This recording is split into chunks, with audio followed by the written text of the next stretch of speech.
YG와 JYP의 책걸상.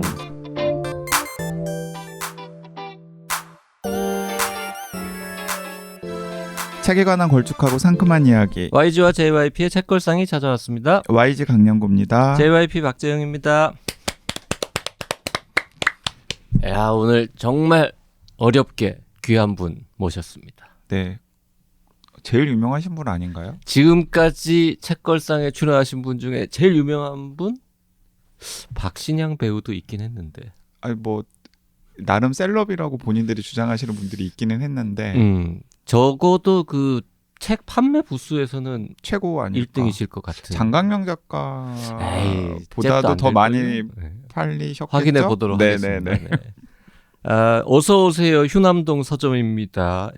작가이신 황보름 작가님 오셨습니다. 어서 오세요. 네, 안녕하세요. 황보름입니다. 반갑습니다. 반갑습니다. 야, 사실 저희가 몇 달 전부터 모시려고 했는데 이게 스케줄이 잘 안 맞아가지고 한 번은 잡았는데 YG가 안 된다 그래가지고 또 미뤄지고. 진짜요? 그런 적이 있었어요? 그랬을 거예요. 네. 그리고 뭐 해외 일정 또 있으셔서 안 되고. 근데 하필 또 오늘 녹음하는 날 눈이 막 많이 와가지고 눈이 이틀째 어마어마하게 많이 온 바로 그날 네, 녹음을 오시느라 너무 고생 많으셨습니다. 전 사실 정말 오지 못할 줄 알았어요. 그래서 이렇게 그래도 한 10분 15분 지각을 할 거였으면 그냥 올 걸. 괜히 박재영 작가님에게 못 갈 수도 있다. 대안을 마련해둬라. 막 이런 얘기까지 해가지고 괜히 그랬습니다. 네, 하여튼 3시간 넘게 걸려가지고 네. 지금 동탄에서 상수까지 오셨습니다. 네, 너무 고생 많으셨고요. 대신에 즐겁게 해드릴게요. 진짜? 네. 괴롭힐 것 같은데? 네. 아니요. 황보름 작가님이 그 출연하게 된데 약간의 이제 사연이 좀 있습니다. 네. 그 지난번에 K를 팝니다를 내고 그 이제 선구매하신 분들 이름 써가지고 사인을 이렇게 쭉 하고 있는데 정확히 말하면 작년에 펀딩 참여하셨던 분들. 그렇죠. 그래서 JYP 신간 선구매하신 분들. 네. YG 신간은 지금 2년 동안 공수표 날리고 그래서 이번 펀딩에는 뺐잖아요. 아예. 뺀 거 잘했고 네. 원고 넘겨서 지금 편집자님께서 지금 일교 보고 계세요. 네. 네. 아무튼 그 사인을 쭉 하는데 이 가나다 순으로 엑셀 파일이 되어 있었거든요. 네. 맨 마지막에 아무 생각 없이 이제 황보름 님께 이렇게 해가지고 사인을 딱 하고는 그 다음에 이제 넘어갔죠. 솔직히 고백합니다. 좀 몰랐습니다. 모르셔도 됩니다. 책 이름은 알고 있었지만 책도 읽은 적이 없고. 그 불현듯 생각이 났대요. 아니야. 그랬다고 이야기하지 않았어요? 그 다음 날인가 김원비 작가하고 무슨 얘기를 주고받는데 그 얘기가 나왔어요. 그 인스타 팔로워 숫자 많아서 좋겠다. 뭐 내가 뭐 그런 말을 했다고요. 그랬더니 혼비님이 아니다. 인스타 팔로워 숫자하고 이 작가의 뭐 영향력이나 뭐 판매 지수나 이런 거랑은 별 관계가 없다. 자기가 정말 존경하는 좋아하는 작가 중에 황보름이라고 있는데 그분 그렇게 책을 많이 팔았는데 인스타 팔로워 숫자 몇 명 안 된다. 인스타는 그냥 맞습니다. 개인적으로 소소하게 기록 용도로만 쓰시는 것 같다. 그런 분도 있지 않냐 그러는 거죠. 거기서 그래서 서로 연결을 한 거군요. 황보름이 누구예요? 이랬더니 휴남동 얘기를 하는 거죠. 그래서 그때 하루 차이니까 간격이 멀었으면 내가 까먹었을 텐데 가만히 있어봐. 황보름? 내가 바로 어제 그분한테 드린다고 책에 사인한 것 같은데? 이렇게 된 거죠. 그러니까 그때부터 약간 스토킹을 한 것 같아요. 뭘 스토킹이야. 검색을 해봐. 구글 검색에서 황보름 찾아가지고 사는 곳. 뭐 이런 거 있잖아요. 네. 근데 저희가 이제 책을 택배로 보내드렸으니까 주소는 알잖아요. 네. 그래가지고는 이제 황보름 동탄 이렇게 쳤더니 어느 인터뷰에서 동탄 사시고 거기 아파트 주변에서 산책하면서 뭐 구상하시고 이런 글이 있는 거예요. 그럼 동탄 사는 황보름이 2명일 리는 없잖아. 이름이 너무 황보름이어서. 있을 수도 있죠. 그 이름이 매우 특이하시니까. 네, 너무 특이해서. 네.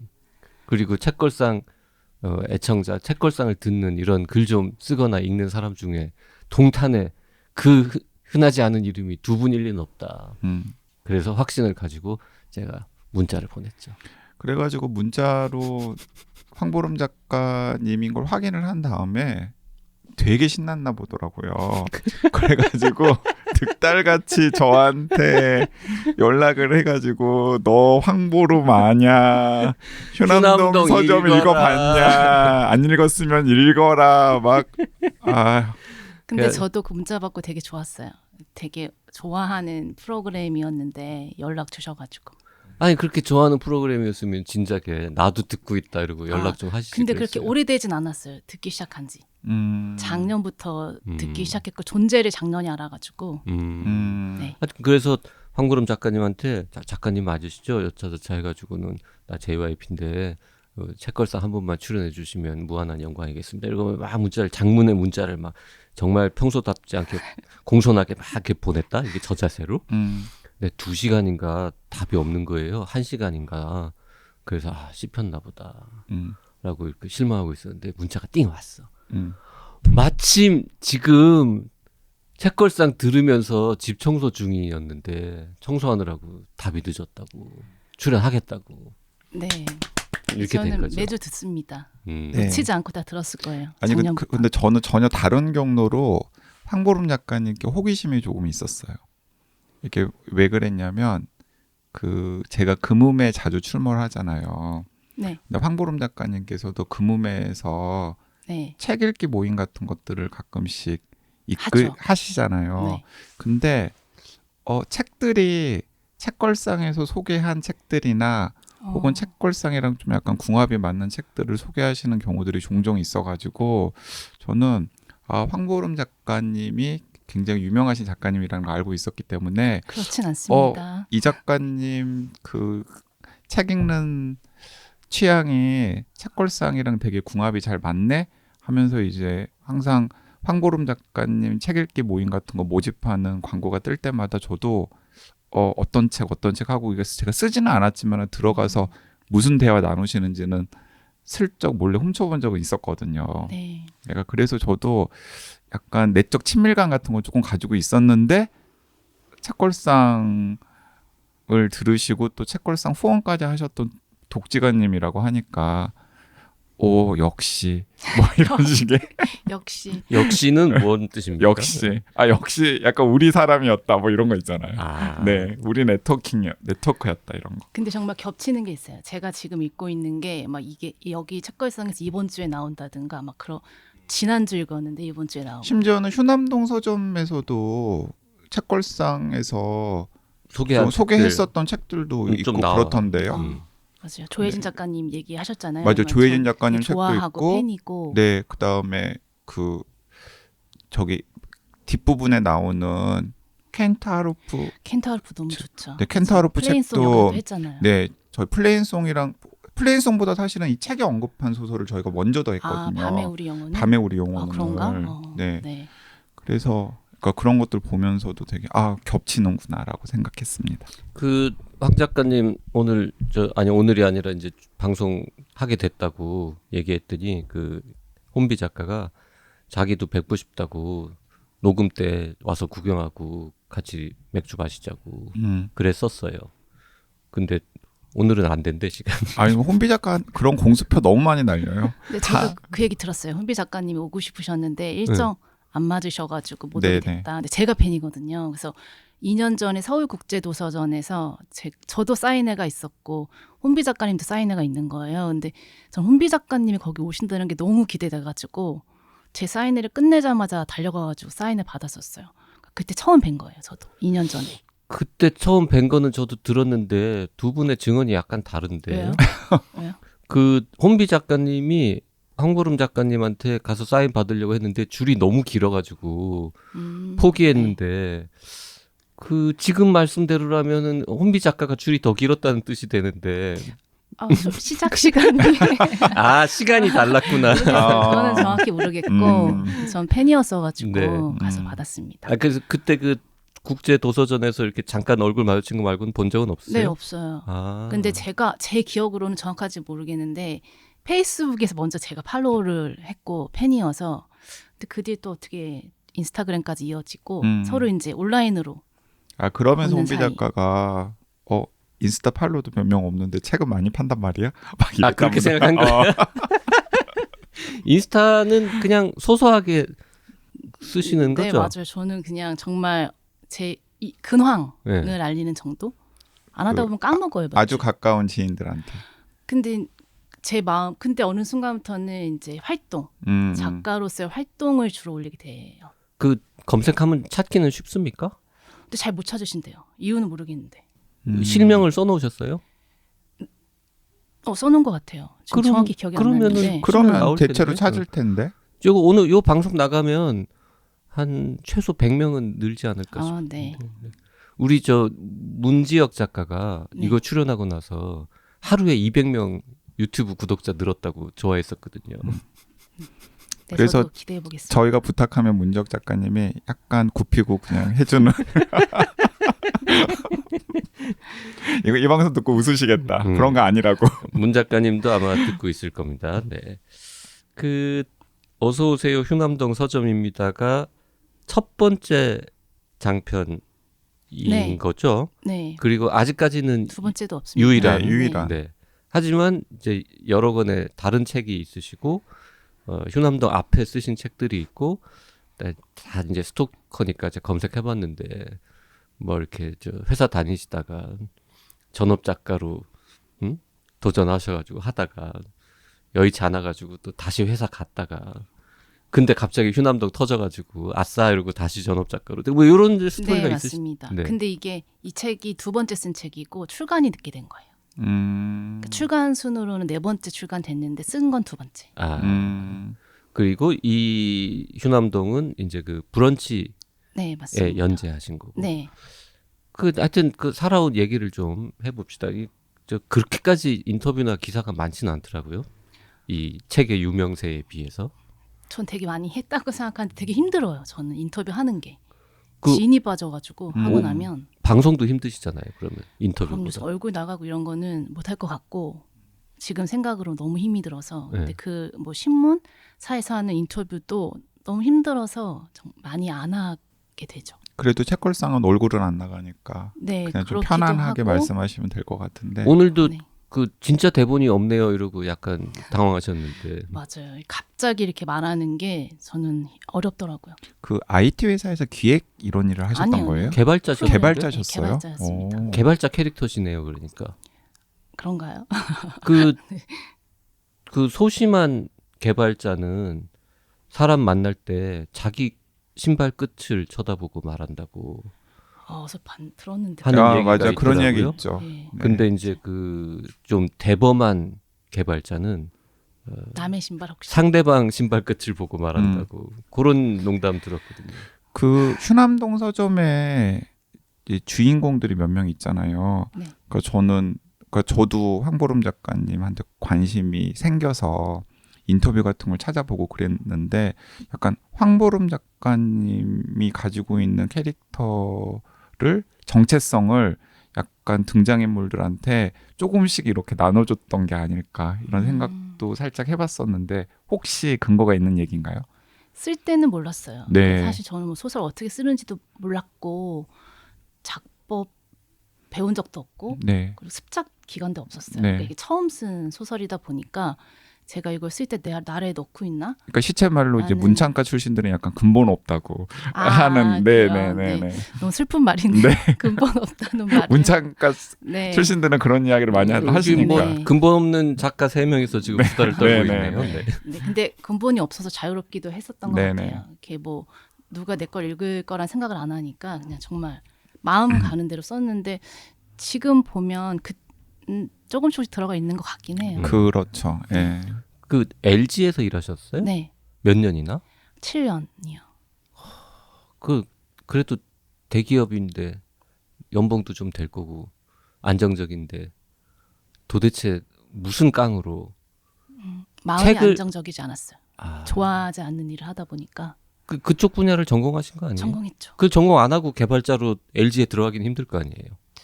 그렇죠. 그때만 음. 해도 그냥 다 대부분 공대생이 들어갔을 것 같은데요. 근데 책을 한 권이라도 낸 다음에 퇴사하신 거예요? 아니요. 저는 그만둘 때는 작가가 되겠다는 생각도 없었어요. 아. 그만두고 나서 한 2, 3년? 작가가 되려고 그만둔 게 네, 아니라 아니에요. 그냥 그 회사가 싫어서. 네. LG 전자는 네. 뭐가 그렇게 안 좋습니까? 그 회사는? 안 좋다고요? 안 좋아서 나왔다면서요. 저는 그때만 해도 야근이 너무 많았고요.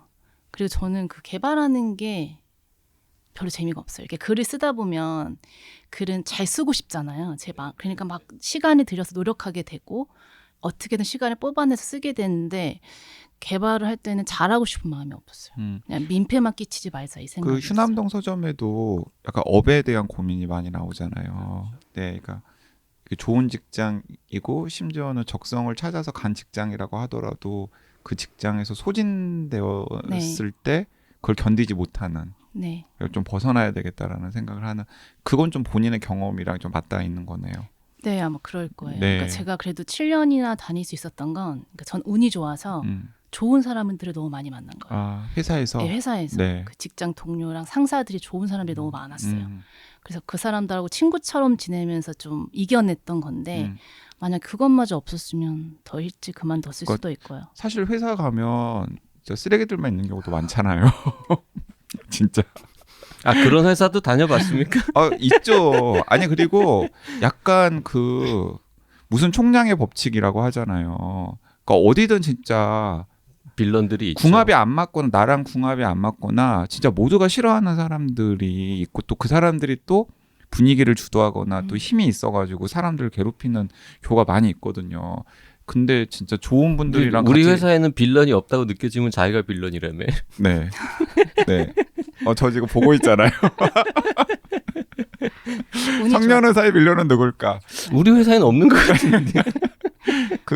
근데 되게 운이 좋으셨는데도 불구하고 그런데도 뭔가 좀 안 맞으셨군요. 네, 그렇죠. 네. 아까 말씀드렸다시피 잘하고 싶은 마음이 없고 그래서 회사를 그렇게 사실 어떻게 보면 대책 없이 그만두시고. 대책 없이 그만둔 거 아니죠.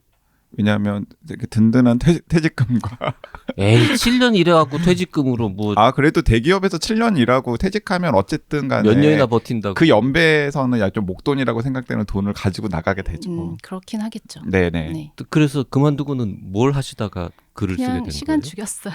그러니까 왜냐면 저 계획이 없었어가지고 시간 죽이다가 책도 읽고 여행도 네, 여행 다니시고 다니고 그냥 일도 하고 다른 그냥 그때 짧게 그러다가 약간 어느 프로젝트 베이스로 그냥 짧은 아르바이트 같은 것들. 아니 그런 건 아니고 제가 이렇게 말을 못 하겠어요. 왜냐하면 제가 지금 그걸 너무 못 하게 돼서. 네. 근데 아무튼 그런 일도 하다가 그냥 작가 되고 싶어가지고 본격적으로 집에 틀어박혀서. 그래서 써가지고는 어디 출판사에 투고하고 뭐. 네, 그래서 나온 게 첫 책인 그 매일 읽겠습니다라는 에세이가 이제 글을 막 열심히 나름대로 되게 열심히 쓰고 한 4년 정도 지나서 나온 거예요. 책 읽기는 원래 좋아하셨던 것 같은데 그 쓰는 사람이라고 하는 정체성을 좀 머릿속에 어렴풋이라도 염두에 두신 적이 있으세요? 그러니까 저희 엄마와 네. 너는 아마 회사를 그만둘 때 너도 모르게 네 안에서 작가가 되고 싶은 마음이 있었을 거다. 너가 그걸 인지하지 못했을 뿐. 그 말씀을 어느 시점에 하셨어요? 최근에 그렇죠. 이게 책 많이 팔린 다음에. 그래, 최근에. 네. 그 전에는 얼마나 막 속을 끓이시면서 그랬겠죠. 그러셨겠어요. 매일 쓰겠습니다. 읽겠습니다. 매일 읽겠습니다. 그 책 나왔을 때는 어머니 반응이 그렇지 않았을 것 같은데. 그래도 첫 책 하면 네. 좋아하시죠, 부모님들은. 좋아했어요. 엄청 좋아하시죠. 그리고 두 번째로 이제 휴남동 서점을 쓰셨고 쓰고. 쓴 순서로는. 네. 근데 이거는 투고했는데 뭐 반응이 없었어요? 그냥 저도 그때만 해도 이게 2018년도 했었거든요. 네. 그러니까 한국에서 소설을 출간하려면 등단을 먼저 해야 한다고 생각했어요. 그래서 제 이 책이 이렇게 출간이 될 거라고 아예 생각하지 못해서 이거는 그냥 한번 써본 거예요. 그래서 그냥 노트북에 넣어놨어요. 그리고 어디 브런치에- 투고 같은 것도 안 네네. 하시고. 브런치에 올린 것도 그때는 아니에요, 그러면? 다음에예요. 아. 그 다음에 그냥 주변에서 특히 엄마가 네. 너 왜 소설 써놓고 너는 왜 그거를 출간을 안 하니? 마치 제가 하고 싶으면 할 수 있다라는 듯이 아. 얘기하셔서 그러니까 엄마들은 항상 좀 자식을 과신하는 경향이 그쵸. 있으시죠. 근데 어머니는- 과대평가해 네, 주셨어요. 과대평가. 어머니는 읽어보신 거군요. 그때. 아니요, 그때도 앞에 조금 읽어보시고 그 연재하기 전에 읽어보셨어요. 2019년도에. 그건 넌 왜 썼는데 출판을 안 하니라는 그래서 말씀을. 제가 설명해 드렸어요. 우리나라의 등단 제도에 대해서. 그러다가 그럼 브런치에 연재한 거죠. 근데 그냥- 사실 말이 연재지 그냥 올리는 거잖아요. 그렇죠. 돈 안 받고 그냥. 아, 그럼요. 네. 그냥 블로그에 올리는 것처럼 네. 그냥 제가 일주일에 2번씩 근데 다 써놓은 상태에서. 네, 다 써온 상태에서 잘라서 약간 야금야금. 태고하면서 근데 이제 브런치는 진입 장벽이 조금 있긴 해요. 저 때는 없었어요. 아, 네, 그래요? 그러니까 이게 점점 많은 분들이 좋아해 주시면서 네. 요즘에는 브런치 작가 되기 뭐 클래스 같은 것도 있더라고요. 아, 그래요? 근데 저희 때는 저는 완전 정말 초반에 들어갔던 거여서 지금은 그리고 내가 만약에 브런치에 연재하겠다고 안 받아줘? JYP는 돼요. 예, 근데 심사 과정이 있어요. 그러니까 난 심사를 통과 못할 수도 있잖아. 아니, 통과는 하겠죠. 근데 보통 이게 기성 작가, 그러니까 책이 있는 경우나 아니면 무슨 그 글쓰기와 관련된 그 업이 있는 경우는 비교적 쉽게 심사를 통과하는데 아예 그냥 아무런 그 포트폴리오가 없는 분들이 저 브런치 작가 되겠습니다라고 하면은 떨어지는 경우도 있는 걸로 알고 있어요. 그리고 그 다음에 이제 두 번째 에세이를 또 쓰셨잖아요. 네. 그게 그 킥복싱. 네. 킥복싱 이야기. 네. 근데 그 킥복싱이 출간될 수 있었던 게 혼비 작가님의 덕인 것 같아요. 음. 그러니까 그때 저는 그냥 킥복싱 체육관 다니면서 매일 브런치에 일지를 올린 거예요. 매일. 갔다 와서 난 뭐 했고 얼마나 힘들었고 막 이런 이야기를 올렸는데 아마 그 전해인가 그 즈음에 혼비 작가님의 그 여자 축구 책이 나왔어요. 네. 그게 18년일 거예요. 네. 네. 그래서 뭔가 이 출판사에서도 여자가 운동하는 이야기를 오. 읽고 싶어하는 독자가 있다라는 오호. 걸 알게 되니까 이제 저를 이렇게 연락이 왔어요. 선택해 주신 거죠. 근데 킥복싱 얘기가 나와서 말인데 여자 축구 하는 작가가 온다고 했을 때 그 얘기를 듣고 짠 이러고 혼비 작가를 봤을 때의 이런 분이 축구를 한다고 이런 황당한 느낌보다 저렇게 생기셨는데 킥복싱을 한다고 이건 더 황당한데요? 두 분 다 여리여리 하시잖아요. 네. 네, 그런 얘기 많이 킥복싱을 들었어요. 구경도 못할 것 같은 느낌인데. 네, 맞아요. 뭐 근육도 없고 이런데 근데 그 내용이 엄청 잘하게 되는 내용이 아니에요. 정말 저질에서 그냥 보통이 되는 이야기여서 읽어보면 이해가 되는데 이제 제목만 보고 킥복싱 책을 썼다 그러면 뭔가 있어 보이다고 예상하시나 봐요. 그래도 오늘 방송하다가 수틀리면 로우킥 정도는 한번 날릴 수 있는 거잖아요. 옛날 일이라 그것도. 아, 요즘엔 안 하세요? 제가 그걸 쓰고 그 다음엔가 이제 코로나가 막 되고 그리고 제가 이제 경기도로 인사를 왔는데 여기 신도시잖아요. 없었어요. 없어요. 도장이. 예. 내가 좀 혼비님이면 내가 여기서 막 놀릴 텐데 혼비님 아니니까 내가 안 처음 보는 놀리고 사이에. 처음 보는 사이니까 내가 정중하게 한번 해주세요. 그냥 올려주세요. 뭐라고 하고 싶었는데. 내가 혼비님한테 맨날 요즘에 왜 여자 축구 안 하냐고 그러면 혼비님이 뭐 또 이런저런 이야기를 사정을 이야기를 하잖아요. 코로나 얘기도 하고. 그러면 내가 책으로 한 권 써서 뽑아 먹었으니까 이제 안 하는 거 아니야? 라고 혼비님한테는 놀리거든요. 네. 어서 오세요. 휴남동 킥복싱 도장입니다. 뭐 이런 거. 근데 혼비님은 약간 반전이 있는 게 그 혼비님은 그 축구 끝난 다음에도 막 코로나 기간에도 홈 트레이닝 이런 거 엄청 열심히 하셔가지고 그 혼비님이 요고 같은데 여고? 네, 요고. 네, 여고. 요고나 혹은 고등학교 이런 데 강연을 가면 요고생들이 와가지고 허벅지 좀 만져봐도 돼요 막 이런데요. 그러면 혼비님이 만져보라고 하면은 진짜 단단하고 막 그런가 봐요. 네. 그래가지고 그 엄청난 반응 듣고 막 그런다고. 그래서 보기에는 되게 여리여리해 보여도 되게 또 반전이 있으실 수도 있어요. 또 한 권의 에세이는 뭐예요? 그냥 올해 몇 년 동안 써놨던 글 묶음집. 그 제목이 이 정도 거리가 딱 좋다. 관계 네, 에세이. 관계. 근데 관계 얘기만 나오는 건 아니고요. 그러니까 에세이 3권을 내신 다음에 약간 작가로서의 입지가 좀 단단해졌을 때 소설을 투고를 하신 거예요? 아니면 출판사랑 이야기를 좀 아니, 해보셨던 거예요? 브런치에 올리신 거지 에세이 뭐. 3권이 나왔다고 해서 제 작가로서 입지는 절대 그렇게 되지 않았고요. 오히려 저는 3권 쓰고 나서 이제는 이게 실패로 돌아갔다고 생각했어요. 제가 백수가 되고 한 7년 정도 정말 일 안 하고 책만 써서 3권을 낸 거예요. 네. 근데 그때까지만 하더라도 이렇게 드라마틱한 판매로 이어지지 그거 세 권 다 그럼요, 합쳐서 솔직히 그럼요. 10,000권도 안 팔렸을 거 아닙니까? 세보지 않았지만 그랬을 것 같은데요. 네. 그리고 이제 그때부터 약간 어머니의 불신의 눈빛. 그러니까 차라리 부모님이 막 불신하고 그러면 그 힘에 다른 네. 걸 알아볼 텐데 저희 부모님은 좀 이상하신 분들인가 봐요. 그냥 끝까지 저를 믿어주셨어요. 아, 예.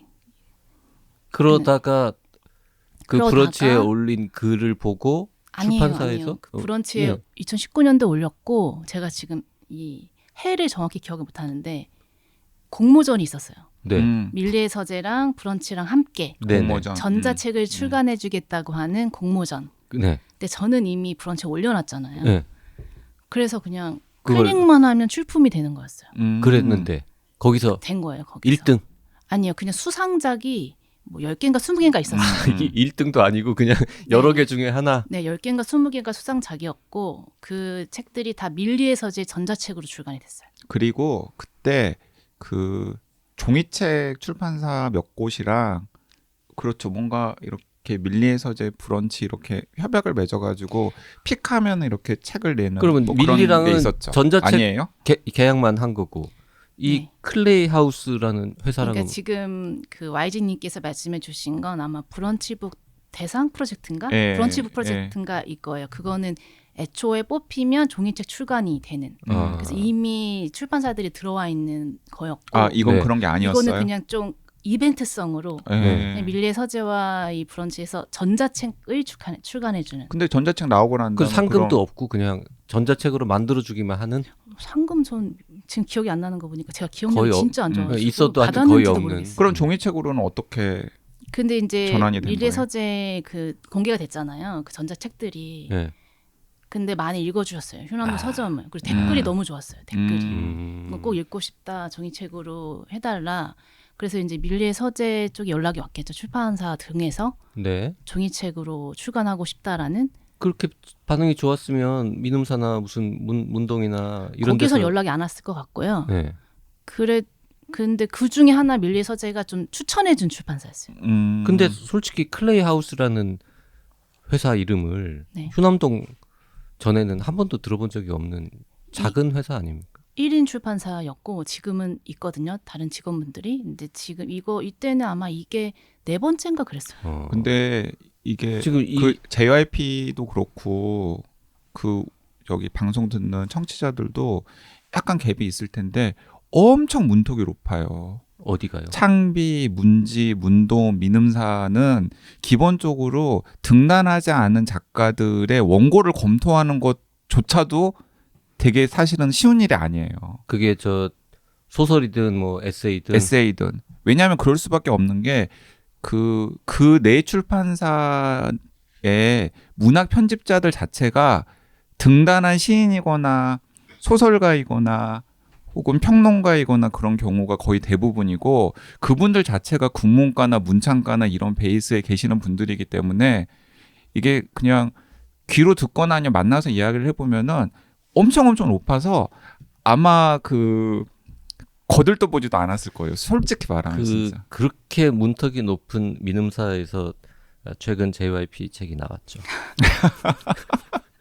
나의 영어 해방 일지. 네.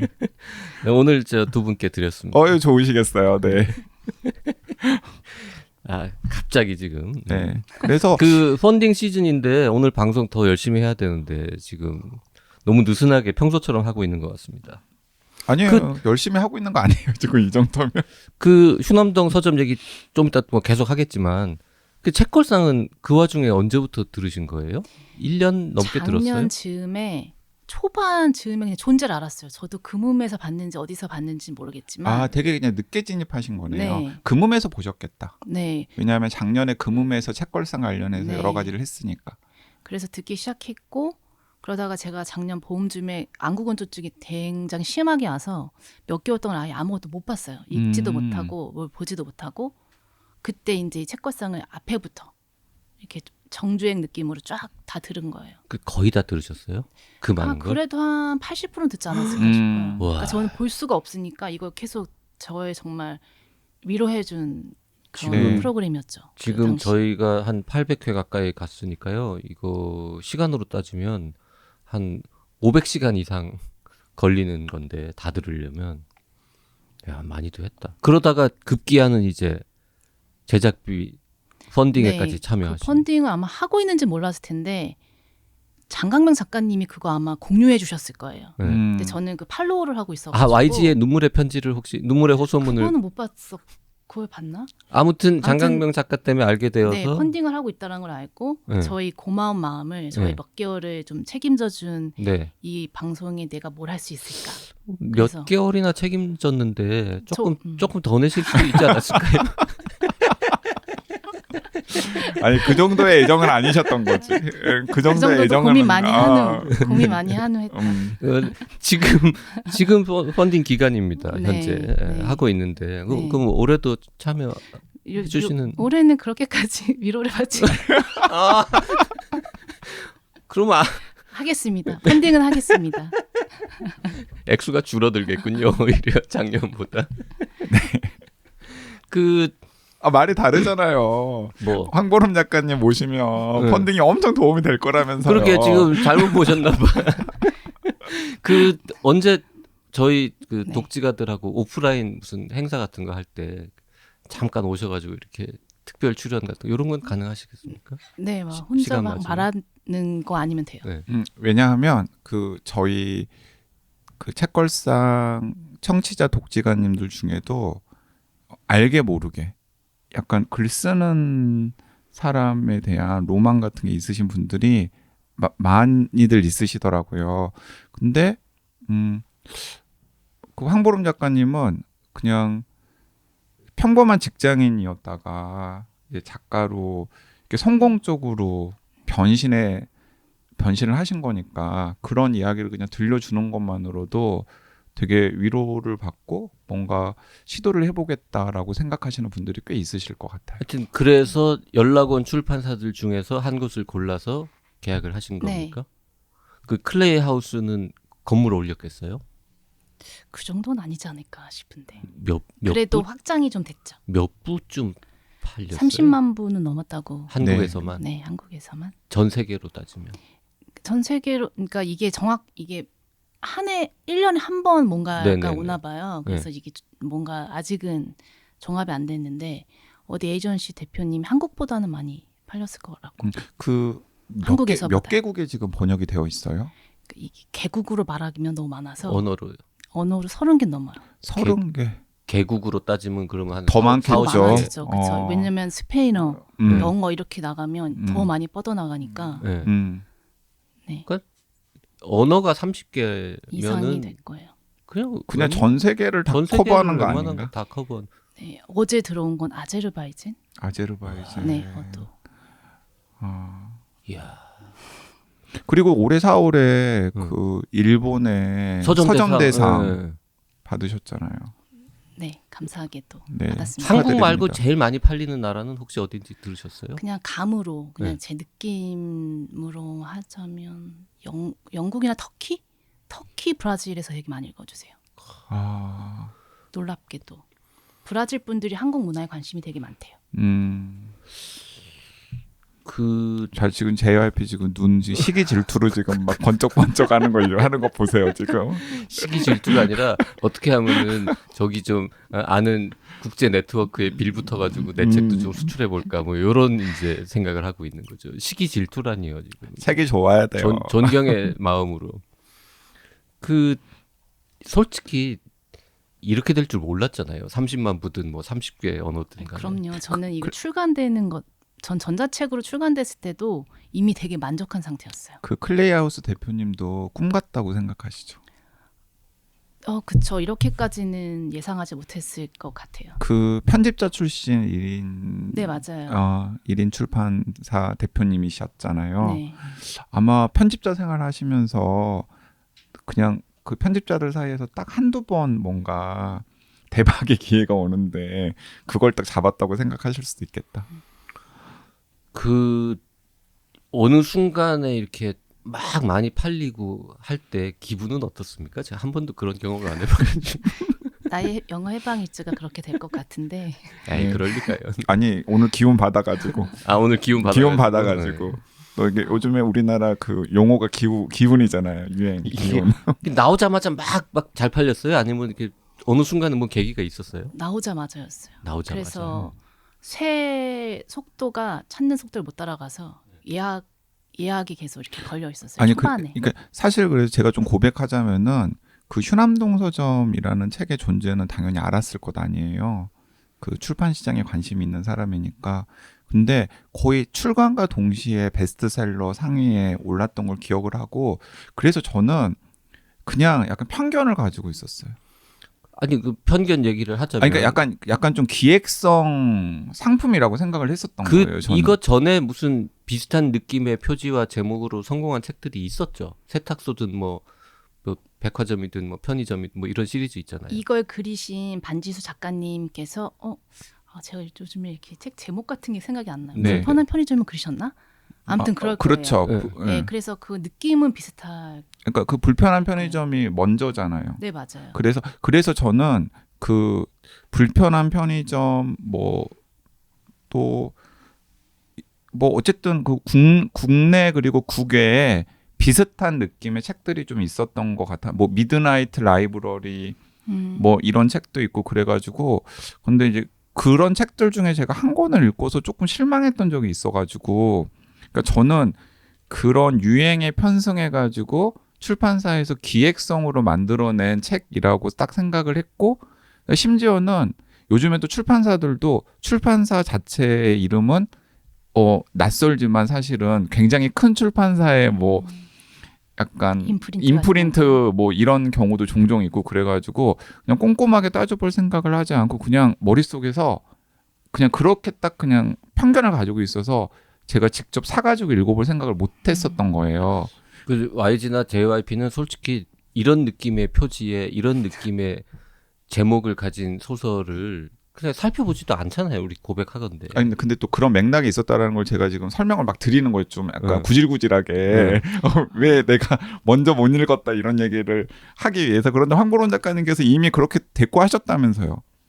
절대 두 분 취향이 아닌데요. 출연은 내가 할 수 있는데 니네 취향에 절대 안 맞을 텐데 이렇게 말씀하셨죠. 제가 이걸 들으니까 두 분이 어떤 취향인지 알잖아요. 근데 그 두 분과 이 휴남도 서점 너무 멀리 있다라고 생각을 해서 읽고 너무 별론데 할 얘기 없으실 수도 있으니까 저희를 잘못 불러달라고. 파악하고 계신 겁니다. 그래요?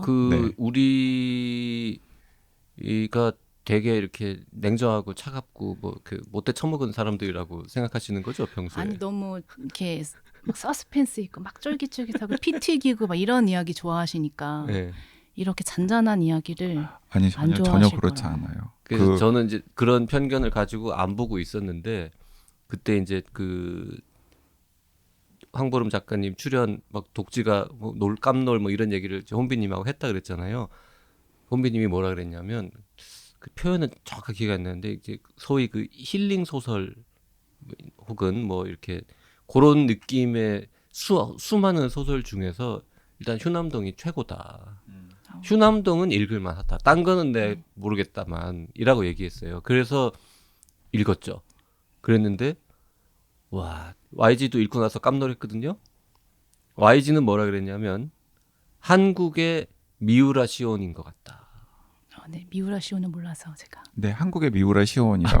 미우라 시온. 네, 미우라 시온을 그러니까 일본에서 되게 인기 많은 작가고 그 배를 서점 대상도 여러 차례 배를 엮다. 여러 차례 그 받은 분인데 마호로 무슨 그 여가 무슨 심부름 그러니까 배를 엮다 그거 그리고 시리즈. 책걸상에서는 사랑 없는 세계 사랑 없는 세계도 있고요. 네, 그런 책들을 쓰신 이제 일본의 인기 작가인데 달리기 소설 있거든요. 그 달리기? 세찬 바람이 불어온다. 바람이 청소년이 뛰어가는 학원에 표지? 역전 마라톤 하는 그거. 네. 그 아마 그런 책들을 쓰고 네. 되게 따뜻하고 잔잔하고 막 이렇게 막 이거 그 미우라 시온 책을 읽으면 그래 인생이 이렇게 살만한 곳이야 이런 느낌을 아니 근데 주는. 이제 제가 미우라 시온 한국의 미우라 시온이라고 그냥 그 말씀을 드린 건 어쨌든 미우라 시온은 굉장히 인기 작가니까 황고론 작가님한테 신뢰가 안 되는 비유이기도 하고 그리고 다른 하나는 약간 이제 미우라 시온이 계속해서 좀 소설마다 좀 천착하는 게 무엇이냐면 약간 업의 본질. 저는 이 휴남동 서점도 그 업의 본질에 대해서 그 작가님께서 등장인물들을 통해서 질문을 던지고 좀 그걸 찾아가는 그런 과정이 들어 있었다라는 생각이 들었는데 그 미우라 시온 작품에서도 약간 분위기들이 다르지만 사실은 그 주제를 계속 밑에 깔고 있거든요. 일단 그런 것도 있었고 또 미우라 시온 소설에서 되게 그 극적인 반전이나 막 긴장이나 서스펜스 같은 건 없어요. 근데 그냥 등장하는 사람들의 관계만으로도 되게 그 몰입감 있는 이야기들을 막 만들어 가거든요. 그러니까 이제 그런 부분들이 제가 보기에는 휴남동 서점이랑 되게 이미지가 많이 겹쳐가지고 한국의 미우라 시온이다라는 생각이 들었고 또 미우라 시온이 서점대상 단골 작가거든요. 네. 근데 또 올해 4월에 또 일본에서 서점대상도 받으셨다고 하니까 제가 그냥 읽고서 JYP한테 황보름 작가님은 한국의 미우라 시온이시네요 라고 제가 이야기를 했더니 막 꼬치꼬치 물어보더라고요. 어떤 점에서 막 이러면서. 그 너무 배를 기뻐요. 두 분이 그래도 재미있게 읽어주셨다고 배를 하니까. 엮다 마호로역 네. 다다 심부름집 바람이 강하게 불고 있다 뭐 등등의 사랑 없는 세계 많은 책들을 쓰셨는데 미우라 시온 작품 중에 30개 언어로 번역된 건 없을 거예요. 미우라 시온을 일본의 황보름이다. 이렇게 앞으로 부르도록 하십시오. 그렇네요. 음. 네, 그렇겠네요. 저는 뭐라 그랬냐면요. 새로운 장르를 개척하시는 분이다.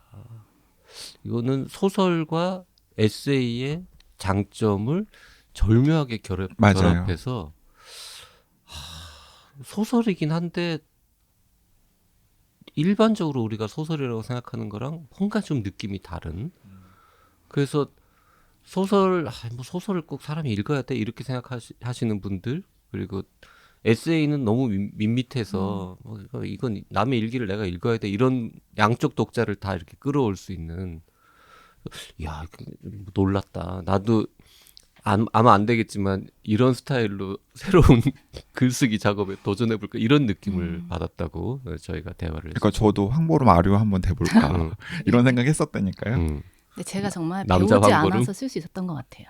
소설이 무엇이다 이런 거를 모르는 상태로 써서 그러니까 저는 차라리 나았던 것 같아요. 만약에 무슨 아카데미 다니고 거기서 막 습작하고 합평회하고 막 이랬으면 오히려 그럼 전혀 다른 방향으로 뻗어가지 않았을까. 뭐 그것도 나름대로 황보름 작가님께서 성공하셨을 수 있지만은 저는 이게 오히려 색다른 시도였고 독자들한테도 훨씬 더 편안하게 다가갔을 수도 있겠다는 생각도 들어요. 자 이번 주에는 시즌 7 펀딩 진행 특집으로 무려 30개 언어로 번역된 작품을 쓰신 황보름 작가 우리 독지가이기도 합니다. 네.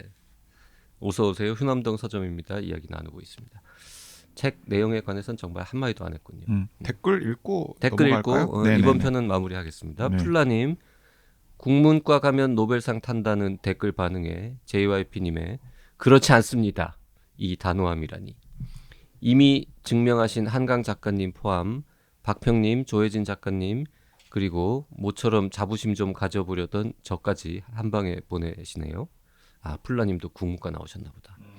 어쨌든 한국 문학을 누구보다도 사랑하는 사람들이라는 건 분명합니다. 이번 펀딩에는 독서붐 수혜자인 문동 창비 문지 출판사가 책걸상 지키기에 참여하면 참 좋겠다는 원대한 희망을 가져보고요. 책걸상이 사랑하는 심지어 르노추까지 결성한 피에르 르메트르의 출판사인 열린 책들에도 깊은 관심 부탁하고 싶네요. 플라님 댓글을 여기다 쓰지 마시고 열린 책들 홈페이지에 가서 쓰세요. 열린 책들 대표 전화로 거시든지. 네. 근데 내 출판사다 별로 관심 없을 것 같습니다. 그럴 것 같긴 합니다. 네. 네. 콩피아님 책걸상에서 추천하는 범죄 스릴러 소설은 거의 대부분 재밌게 봤는데 이상하게 맥파이 살인 사건이 그렇게 별로였어요.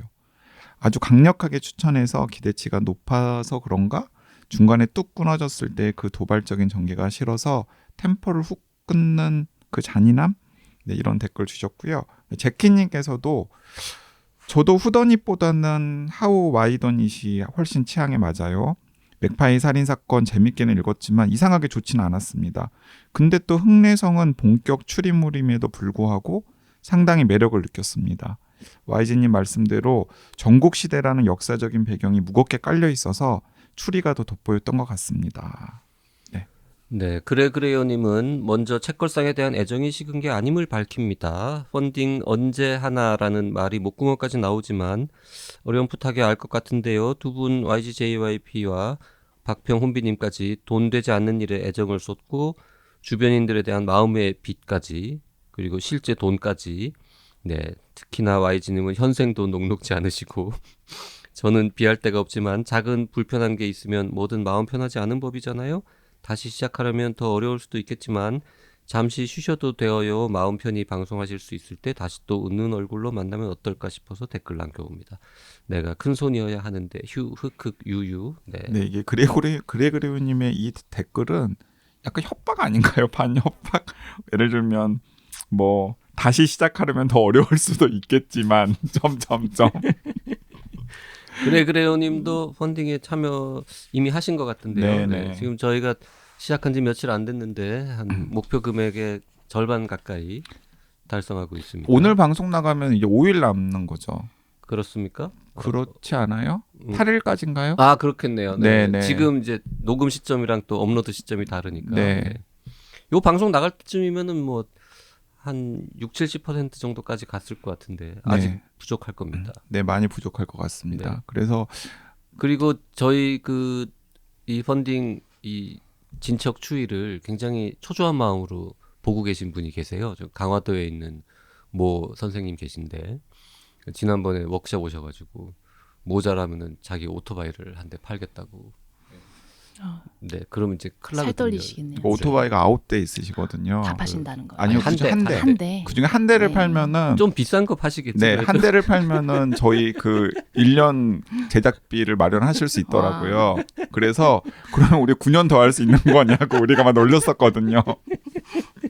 근데 지금 빨리 되어라라고 지금. 네. 지금 자 그분이 저 오토바이 팔지 않을 수 있도록 다른 분들이 많이 도와주시면 좋겠고요. 네, 황보름 작가님 뭐 지금도 저 핸드폰 꺼내시면은 바로 참여하실 수 있습니다. 네, 저 참고해 하는지 주시죠. 몰랐어요. 해야겠어요. 다음 시간에 황 작가님이랑 이야기 이어가겠습니다. 네. 오늘은 여기까지 할게요. 다음 시간에는 휴남동 서점 이야기 좀 더 자세하게 해보죠. 네, 감사합니다.